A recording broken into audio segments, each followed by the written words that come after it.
José Anderson de Sá Matias, natural de Crato, Ceará. Falso médico acusado de ser responsável pela morte de uma menina de apenas 3 anos de idade, foi submetido a júri popular na última sexta-feira, dia 25 de abril. Era tarde de uma segunda-feira, dia 5 do mês de setembro do ano de 2011, por volta das 16h30, quando a pequenina Clara Vitória Dutra Rodrigues, residente no povoado Cajueiro, cerca de 13 quilômetros da sede, deu entrada no Hospital Municipal de Urbano Santos, sendo levada por sua avó, após se queixar de fortes dores no pescoço, corpo febril, seguido de vômito. Ao chegar ao Hospital Municipal, foram atendidas pelo denunciado, conhecido como Dr. Carlos Augusto Couto Costa, que exercia ilegalmente a medicina. Apesar de nunca ter sido médico, ele atendia há algum tempo no Hospital de Belágua como se médico fosse, sendo inclusive contratado pela referida municipalidade.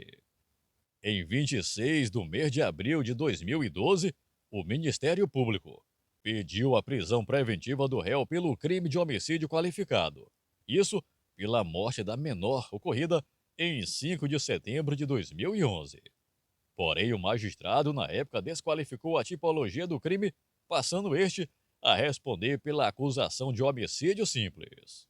Passados 14 anos, o júri popular teve início às 9h28, após a escolha dos jurados, sendo presidido pela titular da comarca de Urbano Santos, doutora Luciana Pessoa. A acusação ficou a cargo do Ministério Público, representado pelo promotor de justiça, doutor José Orlando. Apresentou documentação falsa. Não foi José Jales, isso aí já é um motivo para fugir, porque ninguém sabe o nome dele verdadeiro, não sabia. E aí ele usa, não fala, não, ele disse que não falsificou e não tem prova disso, mas ele usa documentos falsos. E ele utilizou esses documentos falsos aonde? Ele utilizou em Pernambuco, ele utilizou no Maranhão e ele utilizou no Tocantins.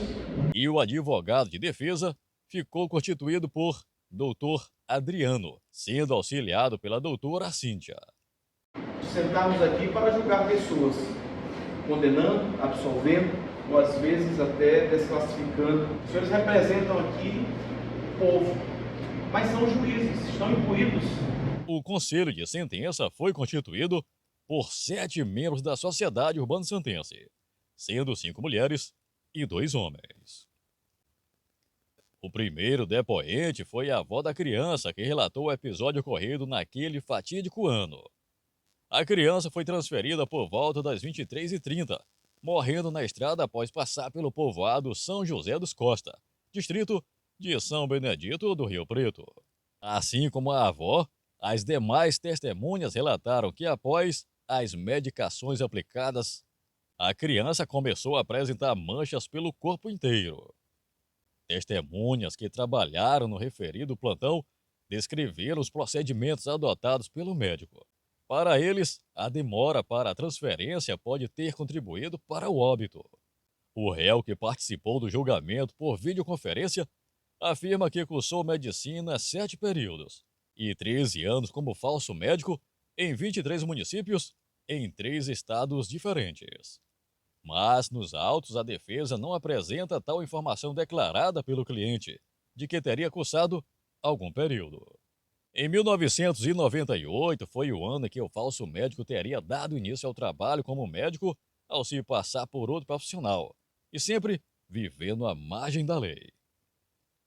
Naquele dia 5 de setembro de 2011, ele tirou seu único plantão em Urbano Santos, porém, o suficiente para o óbito da criança. Segundo a defesa, a causa do falecimento que consta no laudo teria sido meningite. O conselho de sentença entendeu que o réu contribuiu diretamente para a morte da menor, uma vez que ele não deveria estar no hospital, pois nunca foi médico, e assumiu o risco pelo falecimento da vítima de apenas 3 anos de idade, que partiu de forma precoce, deixando familiares em luto profundo e eterno. No final, todos ficaram de pé para ouvir a sentença de 9 anos e 6 meses de reclusão proferido pela presidente do Tribunal do Júri, doutora Luciana Pessoa. Fixo a pena base em 9 anos e 6 meses de reclusão. Vale destacar que o condenado, por ter cumprido 5 anos da sentença, já será posto em liberdade. Tanto o advogado de defesa quanto a acusação falaram sobre a sentença proferida pela magistrada doutora Luciana Pessoa. O Conselho dos Jurados reconheceu, né, que ele praticou o crime contra a criança e condenou ele nas penas do artigo 121 do Código Penal, homicídio. Na prática, ele já vai ser liberado? Como é que funciona? Na sentença, a juíza já determinou a liberação dele, porque ele está preso por esse crime há 5 anos, né? Então a pena total foi 9 anos e alguns meses. E aí, devido ao restante da pena que ele tem que cumprir, ele vai cumprir no semiaberto. É o que a lei permite. Aqui do meu lado, o doutor Adriano Cunha. Doutor, satisfeito? É o que você esperava mesmo na sentença?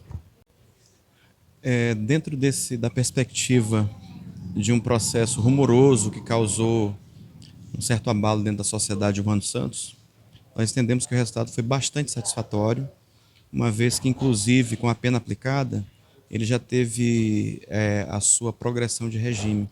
Estava no regime provisório e fechado e já ingressa no regime semiaberto, inclusive com a expedição de alvará de soltura. E talvez ainda na fase de execução, essa situação processual ainda modifique um pouco mais, uma vez que, como era um homicídio simples, o quanto, né, de cumprimento da pena é de 1/6. Então, calculando pela pena aplicada, pode ser que, inclusive, ele já tenha direito a um regime aberto um pouco mais à frente. A presidente do Tribunal do Júri também concedeu entrevista à TV Outro Nível. O júri de hoje foi um tribunal de júri muito tranquilo.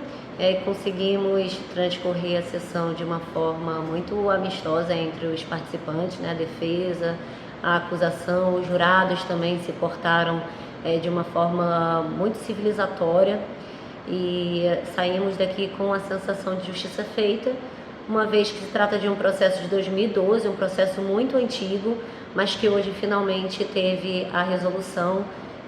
E acredito que essa seja uma mensagem que a justiça passa para o cidadão de Urbano Santos de hoje, que a justiça tarda, mas não falha. Hoje a justiça chegou.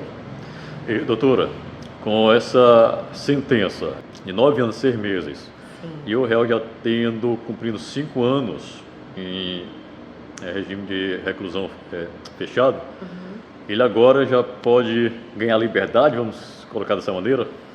O que aconteceu nesse caso de hoje? A prisão preventiva é uma prisão excepcional, né? A prisão que a pessoa responde antes de ter uma sentença transitada em julgado. O réu de hoje, ele já cumpriu 5 anos de prisão durante o curso do processo. Esse tempo de prisão deve ser abatido da pena total. E aí, quando a gente alcança a dosimetria da pena e chega a uma pena de 9 anos e 6 meses de reclusão, abatendo os 5 anos que ele já passou recluso, o regime de pena a qual ele pode ser submetido vai para o semiaberto, né? O Código Penal possui 3 gradações de regime: o regime fechado para penas acima de 8 anos, o regime semiaberto para penas acima de 4 anos e inferiores a 8 anos, e o regime aberto para penas inferiores a 4 anos. Então, nesse caso, quando a gente faz a detração, que é o instituto aplicável, reduzindo os 5 anos que ele passou preso preventivamente da pena que foi aplicada a ele na sentença, nós chegamos ao patamar que o Código Penal só permite a prisão no regime semiaberto. E é por isso que hoje, muito embora ele tenha sido condenado por uma pena relevante de 9 anos e 6 meses de prisão, o regime fixado foi o semiaberto e ele foi posto em liberdade em razão desse regime aplicável, dessa quantidade de pena que ele já cumpriu em regime fechado.